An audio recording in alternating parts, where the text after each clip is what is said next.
Bonjour à tous, bonjour à toutes, vous écoutez Radio PRD et nous sommes actuellement avec Atomic Sky, Bonjour. avec Samix Bonsoir. et avec Baguetti Bonsoir. et avec moi-même bien sûr, c'est-à-dire Nix Banana et je vous dis encore une nouvelle fois bonjour, bonsoir à tous. Alors dans un premier temps on va avoir Samix qui va nous parler un peu de la chatbox, que ce soit je pense sur PRD ou sur tout autre forum. On verra bien ce qui nous réserve au sein de sa chronique.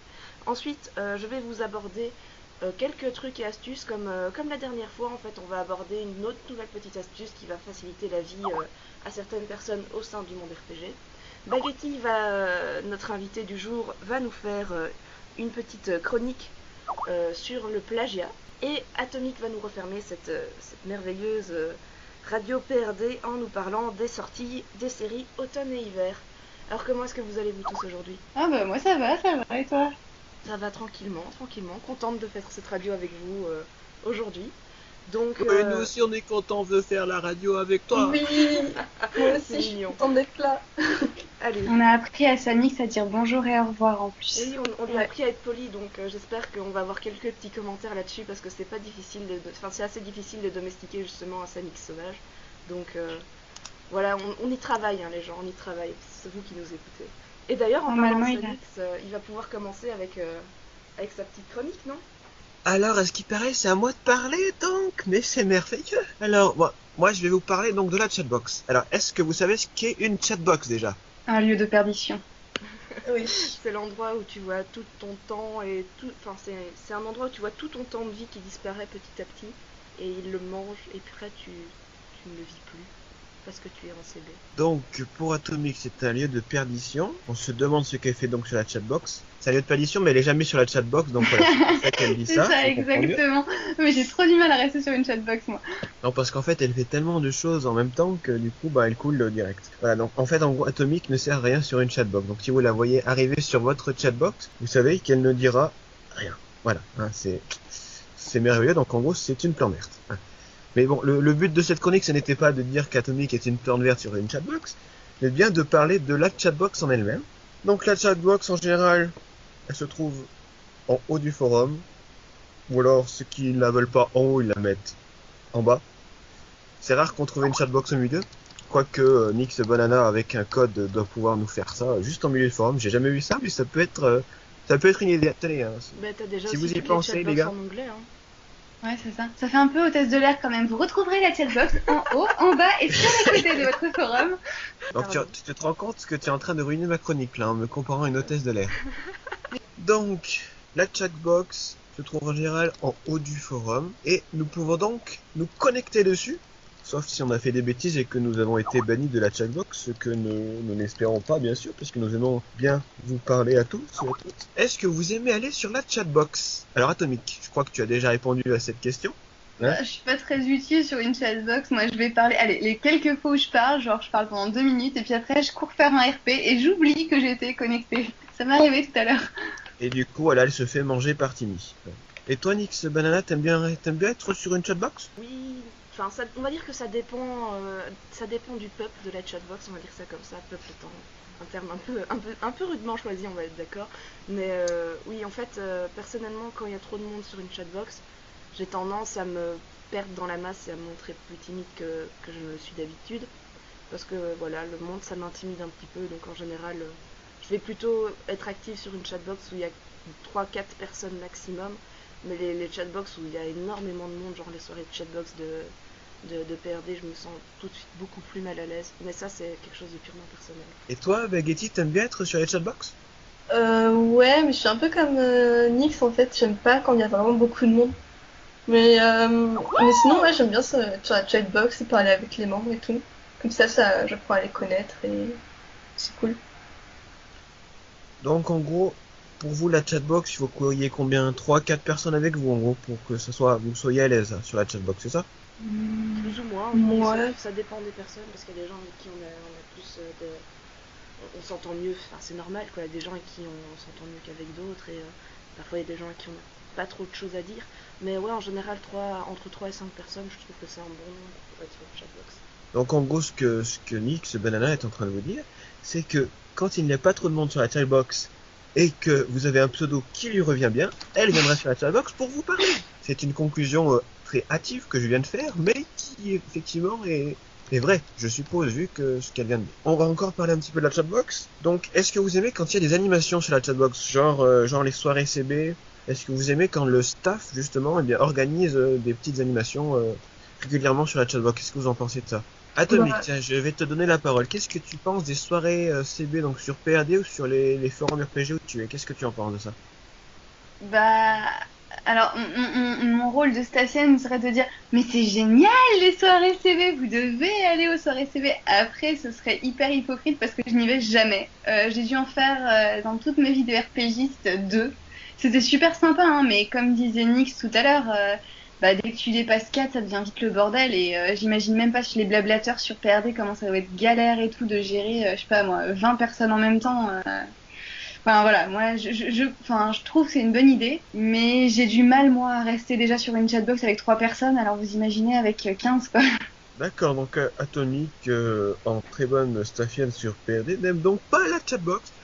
Quand il y a du monde ou qu'il n'y a pas de monde, elle la déteste la chatbox. Enfin, voilà, donc, en gros, le jour où vous voyez Atomique sur la chatbox, c'est que, en gros, dehors il neige et qu'il y a à peu près 47 cm de neige parce qu'elle a oublié de rester chez elle et qu'elle n'a rien d'autre à faire. Toi, Nix, qu'est-ce que t'en penses? En général, les soirées de chatbox, c'est plutôt... Je fais partie du côté organisateur pour mon propre forum. Et j'en ai assez peu fait, en fait, tout simplement en tant que simple membre. Je crois même que, en dehors de celle de PRD, je crois que je n'en ai jamais fait en tant que simple membre. Parce que simplement, j'étais pas sur les bons forums au bon moment, ou simplement parce que les forums où j'étais n'en faisaient pas. Ou simplement pour eux, une soirée CB, ça voulait dire que des gens se connectaient en CB. C'est assez bizarre, mais il y a des forums qui fonctionnent comme ça. Et eh bien, personnellement, du peu que j'en ai vu, moi ça m'a plutôt plu en fait. En dehors du fait qu'effectivement il y avait beaucoup de monde et que c'était parfois difficile de s'y retrouver, que les gens qui arrivaient en cours de route se perdaient, ça n'arrivait pas trop à se fusionner au truc et du coup repartait assez vite. On avait une espèce de grosse tournante, qui se faisait.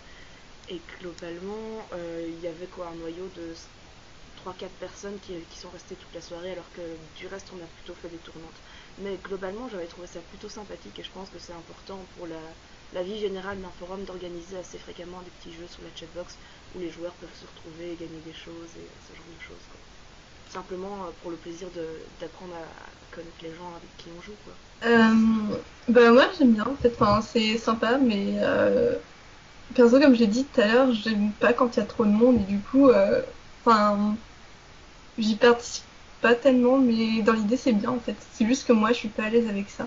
Mais même genre, rien qu'en faisant des toutes petites animations, pas forcément en soirée CD, c'est plutôt agréable et je pense pas qu'il y ait besoin spécialement de soirée de chatbox pour faire des animations sur la chatbox en fait. D'accord, donc là nous avons une idée assez intéressante que nous donne Baguetté. C'est que donc, pour faire des petites animations sur la chatbox, il n'y a donc pas besoin forcément de soirée CB. Il n'y a donc pas forcément besoin de faire 2 tournantes sur la chatbox pour qu'elle soit attractive. Alors, une dernière petite question que j'aimerais vous poser. Est-ce que vous trouvez que la chatbox est un lieu qui est pertinent sur un forum comme PRD? Est-ce que vous trouverez que PRD aurait perdu un petit peu de son âme s'il n'y avait pas la chatbox, ou est-ce que vous préférez qu'il y ait quand même une chatbox sur PRD qui est quand même un forum où il y a une très très grosse communauté? Qu'est-ce que vous en pensez? Atomique, qu'est-ce que t'en penses? Bah, le principe justement de PRD c'est d'être communautaire, donc le fait qu'il y ait une chatbox ça aide à la communauté et à créer des liens entre les membres. C'est sûr que moi je vois un petit nouveau et tout complètement perdu. La plupart du temps moi je vois beaucoup de pseudos. Alors je sais que je ne vais pas souvent sur la chatbox donc ne me tapez pas. Mais il y a énormément de pseudos que je ne connais pas qui sont sur la chatbox et je pense que parmi les pseudos que je ne connais pas, parce que sur les X membres de PRD, je ne peux pas connaître tout le monde, je pense qu'il doit y avoir énormément de nouveaux qui utilisent ça pour se faire un peu connaître, pour rencontrer du monde et tout. Et moi, je pense que c'est intéressant. Fut une époque, j'étais souvent sur la chatbox. Ça remonte vraiment très loin, mais j'y étais. Et il y avait énormément de nouveaux qui passaient comme ça parce qu'ils n'avaient pas envie d'avoir un parrain parce que ça demandait beaucoup, enfin ouais, une espèce de rigueur, voilà. Et en même temps, ils avaient juste envie de rencontrer du monde, hein, donc pourquoi pas. Après, j'ai vu des forums de RPG où la chatbox est désactivée complètement en semaine et elle est réouverte le week-end en fait. Parce que voilà, le week-end, les gens ont plus le temps, c'est communautaire. Voilà, je sais pas trop. Moi, je trouve que sur les forums, de manière générale, c'est intéressant. Sur PRD, pour moi, c'est indispensable.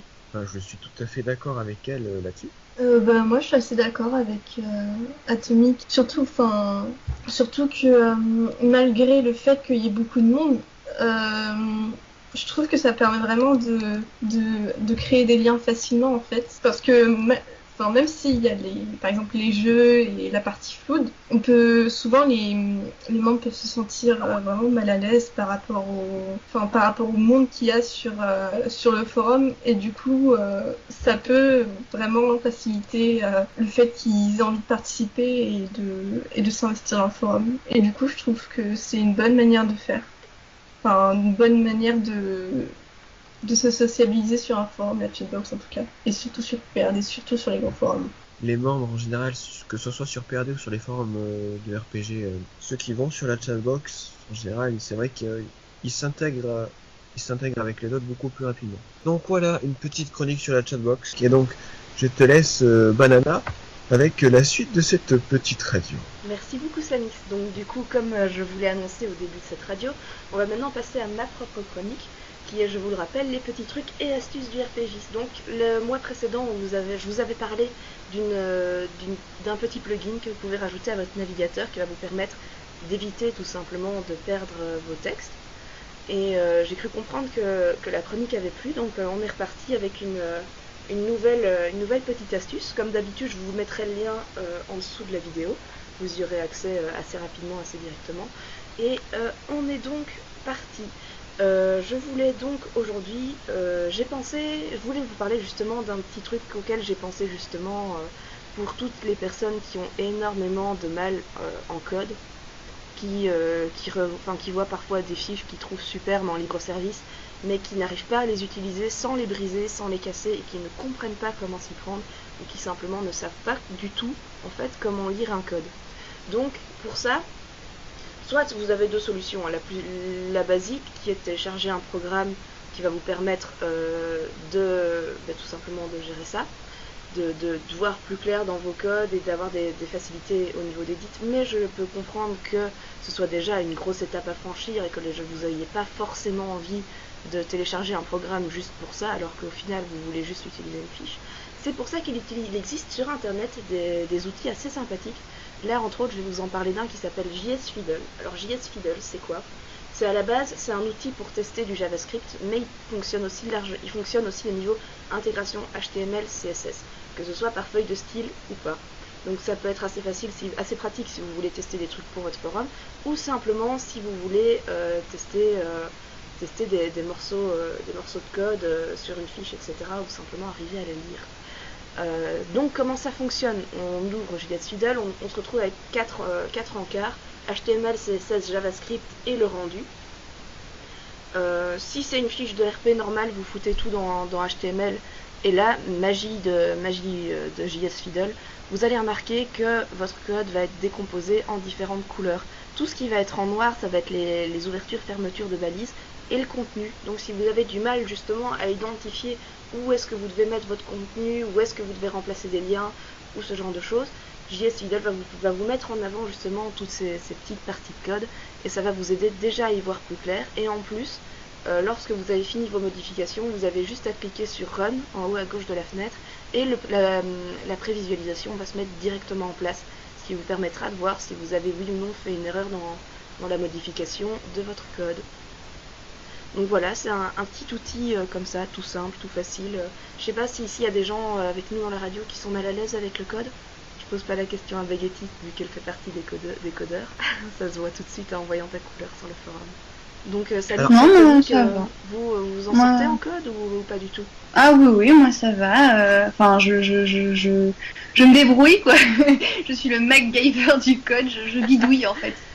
Mais c'est vrai que c'est intéressant. Hein. Après, je fais déjà pas mes RP sur Word, alors je sais pas si j'arriverai à coder dans un truc à côté, mais pourquoi pas? C'est pas censé servir pour coder, donc imagine que tu as fini ton message, tu as fini de l'écrire et que tu veux ensuite le mettre en page, bah tu as juste à les remplir là-dessus. si effectivement tu as du mal à lire un code. Maintenant, si tu t'en sors parfaitement en lisant le code dans l'éditeur de forum actif, c'est super pour toi, quoi. Ah oui, moi je me souviens d'une période où j'avais codé énormément et où je voyais en fait des balises de code sur les objets de la vie réelle, tu vois, genre des carrés, j'étais en train de me dire alors ça c'est 8 machin, 8 machin et tout, non c'est assez bizarre. Donc voilà, c'est une petite astuce, Samix. Je sais pas si toi tu t'en sors en code, il me semble, non? Tu sais plus ou moins te Alors, on débrouiller. parle du code de la route, c'est ça? Ouais, c'est ça, le code de la route, oui, tout à fait. Et on parle de ce code-là. Espèce de gros troll. Non, Non mais on parle pas. Attends, tu veux dire qu'on parle pas de ce code-là non. pas depuis ça, tout à l'heure parce que j'essayais de visualiser ça par rapport au Ouais. code de la route et je me dis mais c'est un comment peu est-ce qu'elle veut bizarre, mettre le code de la route hein. Ouais. dans la balise qui se ferme et qui se referme parce qu'elle n'était pas ouverte et que il y a un truc que j'avais pas compris. Sans rire, le code, bon, je ne sais rien créer, mais bon, si tu me donnes un code de fiche de présentation, je vais pouvoir te remplir la fiche de présentation sans souci. Après, Heureusement. Bah, à c'est un ce peu niveau-là, devenu en une code, je suis quand compétence, même une belle bille. Hein, je sais pas faire grand-chose en code. Je sais rien créer du tout. Mais bon, si tu me donnes un code, à peu près n'importe lequel, je devrais pouvoir réussir à ne pas le casser. Et puis après, si je le casse, par contre, eh ben, je sais pas le réparer de toute façon. Donc ton astuce, si jamais je fais un truc, si j'ai jamais un code qui est difficile ou qui est compliqué pour moi, ça pourrait être effectivement pas mal. Ça s'appelle comment ton truc là? Spenter? JS Fiddle. De toute manière, le lien JS. c'est en dessous de la vidéo, donc il y aura accès. là-bas. Just Fado. JS Ok. Fiddle. Just Fado. Ok. C'est un super accent Parfait. anglais. Ça clôture un peu cette petite rubrique, peut-être moins intéressante que la précédente parce que touchant tout de suite un peu moins de monde. Mais je rappelle, si vous avez des petites astuces et tout ça dans ce genre-là que vous voulez partager avec le reste de la communauté PRD, n'hésitez pas à m'envoyer un MP avec les liens, les explications. Et si j'ai le temps, si j'ai l'occasion, je présenterai cette astuce dans la radio. Donc ceci clôture cette nouvelle petite chronique des trucs et astuces du RPGiste. On va donc passer au débat que Baguetti à la discussion sur le débat des plagiats que Baguetti nous a préparé. Alors, en fait, j'ai vraiment eu envie de préparer cette chronique parce que j'ai entendu des histoires sur le plagiat récemment et ça m'a vachement... Enfin, j'ai un ami qui se fait plagier et du coup, c'est vrai que c'est un sujet assez relou, comme on peut dire. Et du coup, je vais vous poser une question. Est-ce que on vous a déjà accusé de plagiat ou est-ce que vous avez déjà été plagié? Alors pour ma part, en RP, je ne pense pas avoir déjà été accusée de plagiat. Et j'ai déjà des codes qui n'ont pas été plagiés mais dont le crédit a été retiré. Et il me semble qu'effectivement une ou deux fois il y a eu des soucis au niveau de revendication de codes. Des gens ont revendiqué des codes à moi, etc. Ou simplement un forum que j'ai dû quitter qui a conservé mes codes dessus alors que je ne le désirais pas et que je voulais partir du forum avec mes codes en tant qu'administratrice et que codeuse, et où ça a demandé près d'un an avant que mes codes soient retirés de là-bas, sous prétexte que ça prenait du temps à faire. D'accord. Donc voilà, ça m'est arrivé une fois et sans plus, quoi. D'accord. Donc du coup, déjà, on a un cas de plagiat qui est possible sur les forums, donc c'est le plagiat de code. Ça marche autant visuellement que dans l'écriture du code, en fait. Du coup, voilà. Alors, est-ce que, Samix, ça t'est déjà arrivé d'être plagié ou d'être accusé de plagiat? Non.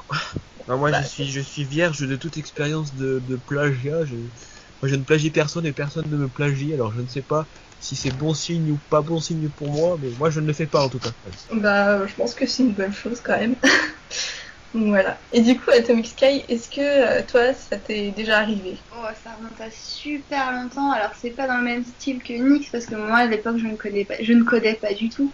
Mais c'était dans une création de forum, et on avait eu un autre forum. Enfin, on était plein de forums à avoir à peu près la même idée en même temps, et dont un qui avait utilisé vraiment les mêmes idées. Et donc, en fait, on s'est auto-accusé de plagiat mutuellement. Enfin, mon staff avait accusé le leur, et le leur avait accusé le nôtre. Enfin, c'était un bordel pas possible, mais ça remonte à des années. Hein. C'était au tout début où j'étais sur PRD, j'étais même pas colorée à l'époque.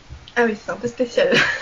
Je vois, vous êtes plagiés mutuellement en fait, entre guillemets. Il y a des gens qui ont les mêmes idées en même temps et du coup ils peuvent accuser de plagiat alors que c'est pas du tout le cas. Du coup, avec le petit témoignage du début maintenant. S'il y en a qui savent pas ce que c'est que le plagiat, alors j'ai pris la petite définition de Wikipédia parce que je suis quelqu'un qui cite mes sources, tu vois. Le plagiat, c'est une faute d'ordre moral, d'accord ? C'est une faute d'ordre moral, civique, commercial, et elle peut être sanctionnée jusqu'au pénal. Et il y a eu notamment un cas d'un président hongrois qui a été accusé de plagiat en 2012 et qui s'est retiré de ses fonctions à cause de ça.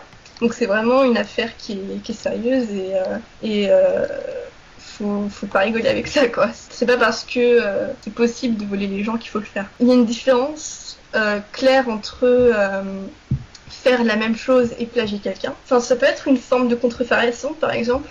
On peut voir, je sais pas moi, par exemple Coca-Cola ou les sous-marques de cola. Par exemple, le cola, c'est une contrefaçon de Coca-Cola.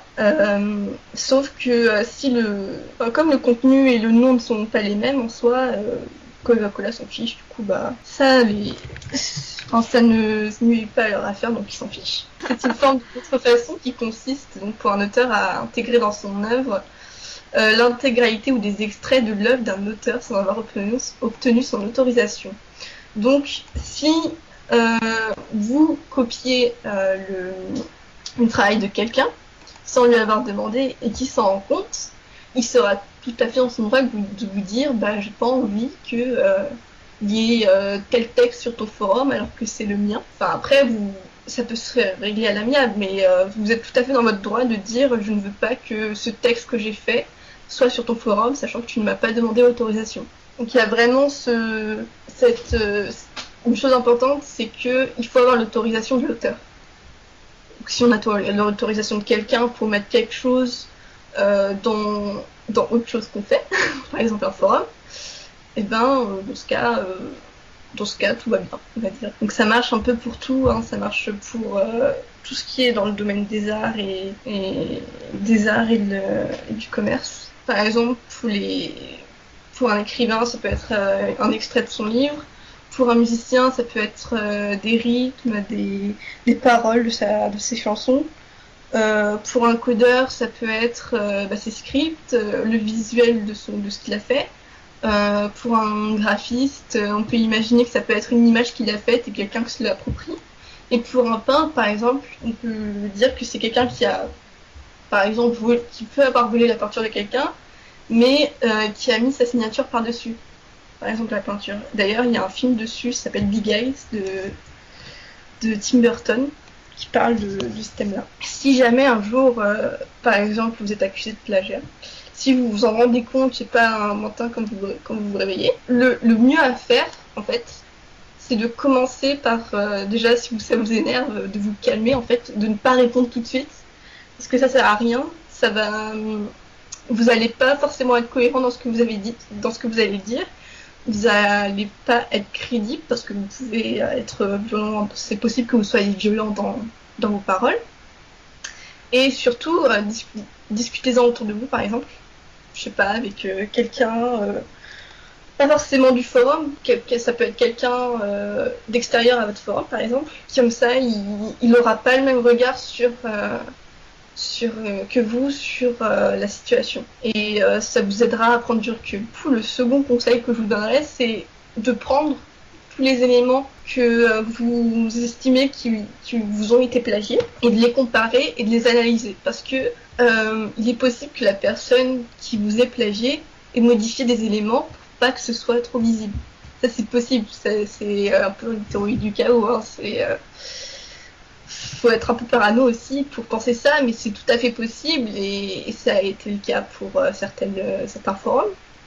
Donc, mettez vraiment les éléments côte à côte et comparez les dates surtout, parce que il est possible, entre guillemets, que quelqu'un que vous connaissiez, à qui vous avez parlé de votre forum, le poste avant vous, mais que vous le postiez après, et qui en fait c'est lui qui vous est plagié, du coup c'est compliqué, mais que vous en ayez parlé en privé, par exemple, avant qu'il n'ait posté le forum. Du coup, c'est la conversation que vous devriez, par exemple, screener pour apporter des preuves. Mais bon, encore là, on peut sauver rien. Il faut en fait choisir si vous voulez vous plaindre ou non. Parce que je pense que c'est la décision la plus dure à prendre, c'est de vous plaindre en fait, ou pas. Parce que la personne va pas forcément être très réceptive en face de vous. Et ça a été le cas pour beaucoup de forums. Enfin, j'ai entendu beaucoup de cas de plagiat et il y en a aussi beaucoup sur PRD, dans la section médiation plagiat. Et ça arrive que les administrateurs, au final, vous bannissent sans discuter forcément avec vous, même si vous êtes poli. Et justement, j'en arrive à ce point, ne soyez pas vulgaire, parce que vous ne serez pas du tout cohérent, vous ne serez pas crédible. La personne que vous accusez de plagiat peut retourner cette vulgarité contre vous, et justement, elle peut jouer sur la pitié, par exemple. Et vous n'aurez pas forcément tout le monde de votre côté du coup si ça arrive. Mais je pense que le plus important aussi c'est d'être patient dans ces cas-là et de savoir bien préparer tout ce que vous allez écrire. Par exemple, si vous voulez vraiment bien écrire votre argumentaire, bien avoir toutes vos preuves pour accuser la personne de plagiat. Faut prendre le temps de le faire parce que justement vous ne serez peut-être pas cohérent et voilà. Et du coup, comme j'ai dit un peu plus tôt, il y a vraiment un président qui a démissionné de ses fonctions à cause de plagiat. Et ça a daté d'il y a 20 ans. Du coup, ça peut avoir beaucoup de répercussions sur votre vie si vous faites ça, et c'est du vol. Et je vous déconseille de faire ça et d'essayer justement de créer par vous-même. Et vous avez le droit de vous inspirer des autres, même si, voilà. On vous le déconseille tous, hein. Voilà, le plagiat, c'est très très mal. Donc, surtout, n'hésitez pas à aller dans la section médiation plagiat sur PRD. Il y en a une, elle est tenue par Love, et elle donne de bons conseils, et je pense que ça vous aidera à avoir un autre regard sur ces histoires-là. Et ben voilà, merci beaucoup pour ta présence et ta participation à cette radio. Je pense que beaucoup de monde ont appris plein de choses sur le plagiat, sur comment ça fonctionnait, sur le pourquoi du comment. En tout cas, moi j'ai trouvé ça super intéressant et super agréable à écouter. Encore un grand merci à toi pour ta présence parmi nous aujourd'hui. Je t'en prie. On va ensuite passer à la suite de la radio et c'est Atomic Sky qui va nous la clôturer avec sa chronique sur les sorties dans les séries automne-hiver de cette année. Donc je te laisse la parole, Atomic.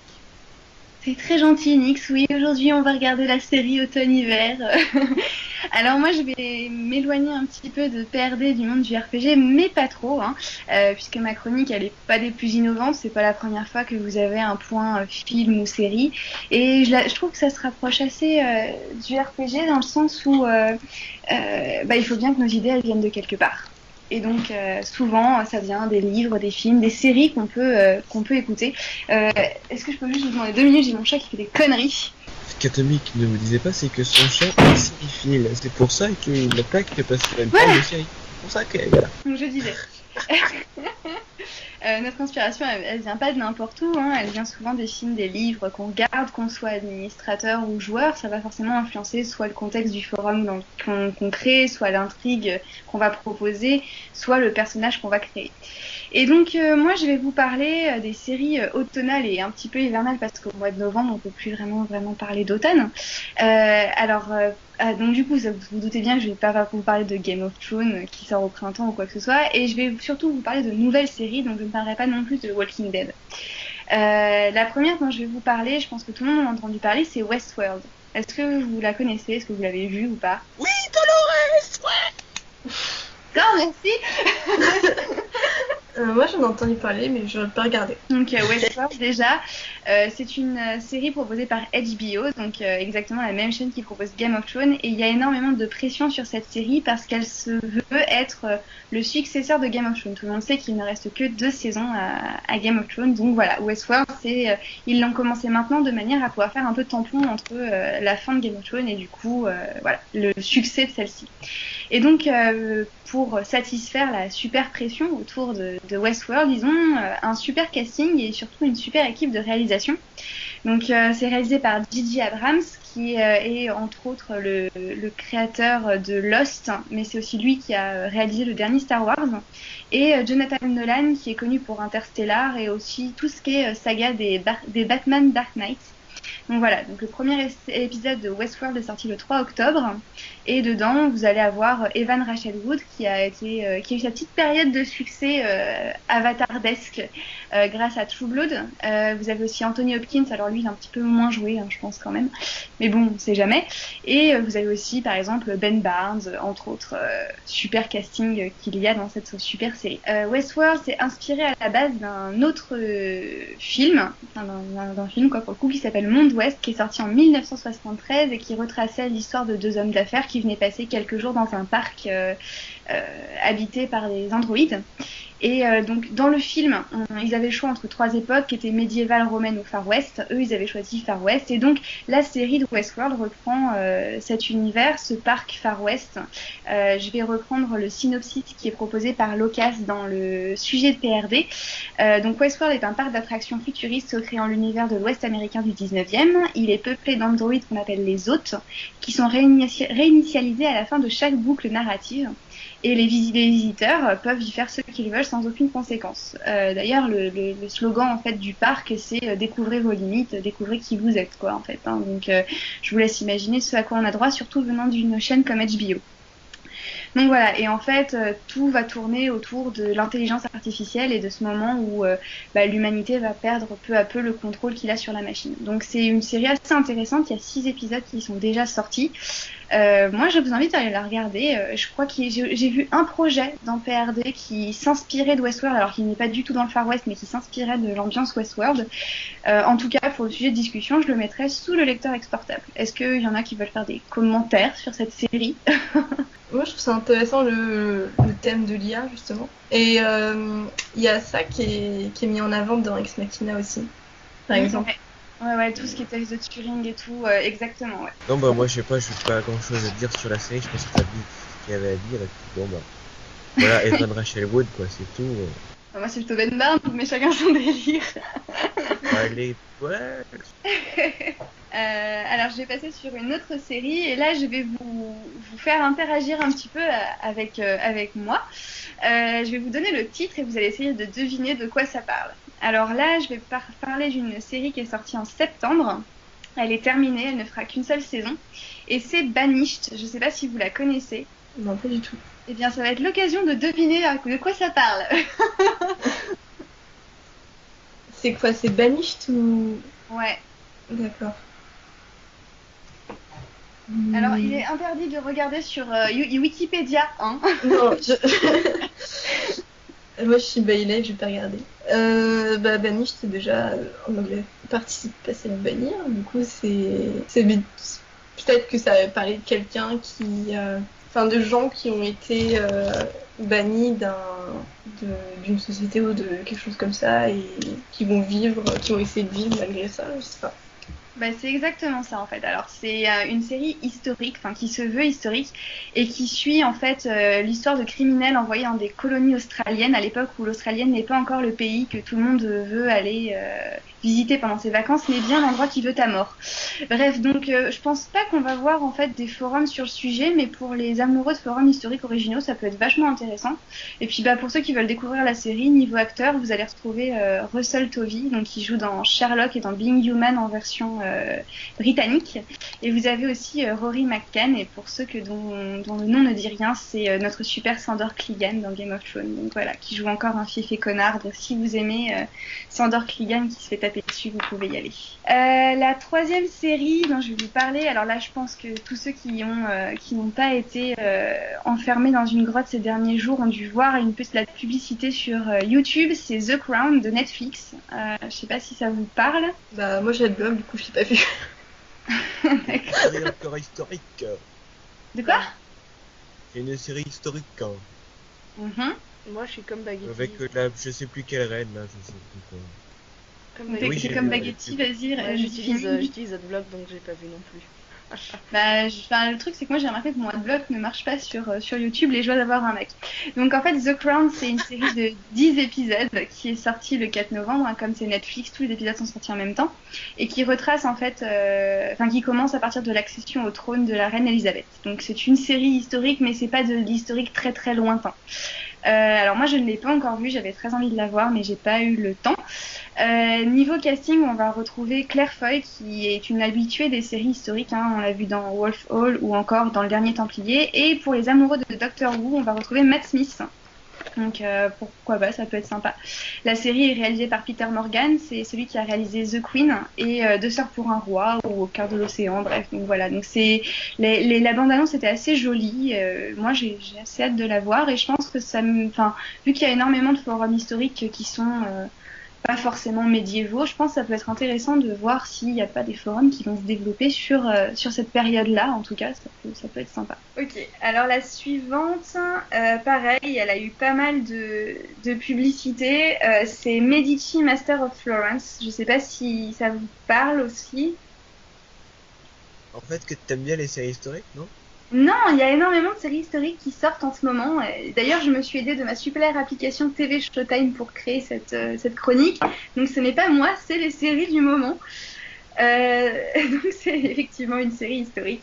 Le premier épisode est sorti le 18 octobre et ça se déroule dans la Florence des années 1429 sous, entre guillemets, le règne de Giovanni de Medici. Donc, qui avait fait en sorte que sa famille devienne une banque et une très grande force économique en Europe. Et donc, en fait, ça commence avec l'assassinat de Giovanni de Medici. Hein. D'ailleurs, si vous le passez en français, ça donne tout de suite moins classe. Jean de Médicis. Bon, ça respire pas le luxe, mais pourquoi pas. Et donc, en fait, on va suivre ses deux fils, Cosimo et Lorenzo. Alors attention, hein, c'est pas Lorenzo le Magnifique, c'est le grand-oncle de Lorenzo le Magnifique, c'est pas la même époque, qui vont devoir prendre le relais, en fait, pour permettre à la famille de garder la réputation et l'influence qu'elle possède déjà. Et niveau casting, en fait, on a énormément de nouvelles têtes, beaucoup de natifs italiens, c'est ça qui est intéressant. Par contre, moi, ce que j'ai trouvé dommage, c'est que pour faire leur promotion, ils se sont basés sur la réputation de deux acteurs. Donc Dustin Hoffman, qui est assez connu, et surtout Richard Madden, en fait. Et moi, j'ai peur que ce soit une série qu'on regarde pour Richard Madden, quoi. C'est triste, mais bon. Donc je ne l'ai pas encore vu, mais voilà, vous avez Robb Stark dedans, si jamais ça vous intéresse de mater Robb Stark. Et alors là, ça va être, je vais pas rentrer trop dans le détail, j'ai noté 2 séries à surveiller, puisque c'est des sorties au mois de janvier 2017, hein, donc c'est pas pour tout de suite. La première, ce sera une série Netflix encore. Ce sera A Series of Unfortunate Events. Donc je sais pas si le titre rappelle quelque chose à quelqu'un. Pas du tout. En fait, c'est la version série des romans des désastreuses aventures des orphelins Baudelaire. Donc il y avait un film qui était sorti en 2004 avec Emily Browning et Jim Carrey, qui n'avait pas du tout marché, ça avait été un foirage total alors que les bouquins avaient un gros succès. Et donc ils ont décidé de redonner une chance en fait à cette série de livres en faisant une série. Donc pareil, hein, niveau casting, c'est énormément de nouvelles têtes, sauf une, celle du comte Olaf qui est l'antagoniste en fait de la saga et qui sera interprétée par Neil Patrick Harris. Donc pour les fans de How I Met Your Mother, ça peut être intéressant. Et la deuxième série que je vais attendre, c'était Emerald City, et c'est une série basée sur le magicien d'Oz et qui pareil sortira début janvier 2017. Donc pour les fans du magicien d'Oz qui n'avaient pas forcément aimé l'adaptation avec James Franco, surtout là cette fois elle reprendra vraiment l'histoire de Dorothy, je crois que c'est ça le personnage principal. Donc voilà, c'est les séries à surveiller. Je pense que du coup on devrait avoir pas mal de forums qui vont s'ouvrir sur ces thèmes-là, ou du moins de projets qui vont naître sur ces thèmes-là dans les prochains mois. Voilà. Eh bien, je pense que du coup, ça conclut la radio du jour. Il me semble, hein. On a fait le tour. Du coup, oui, je crois. Je vous remercie déjà à tous pour votre présence et vos chroniques, et je remercie nos chers auditeurs de nous avoir écoutés raconter des bêtises jusqu'ici. Donc, voilà, une très bonne fin de soirée ou de journée à vous qui nous écoutez, et j'espère que grâce à nous, vous avez eu un peu le sourire et que cette journée a été un petit peu plus belle. Donc on va tous vous dire au revoir un à un. Donc Samix, vas-y, tu as le droit de dire au revoir. Allez, tu peux le faire. Au revoir. C'est bien. Au revoir. Bravo Samix. Merci. Atomique, tu nous dis au revoir s'il te plaît. Bah, au revoir. Vous étiez aussi avec Baguetti aujourd'hui. Au revoir tout le monde. Et avec moi-même, Mix Banana. Et je vous souhaite encore une fois à tous une excellente journée, soirée, matinée. Tout ce que vous voulez, vous pouvez l'avoir en bien grâce à moi, je vous le souhaite. Allez, bisous tous.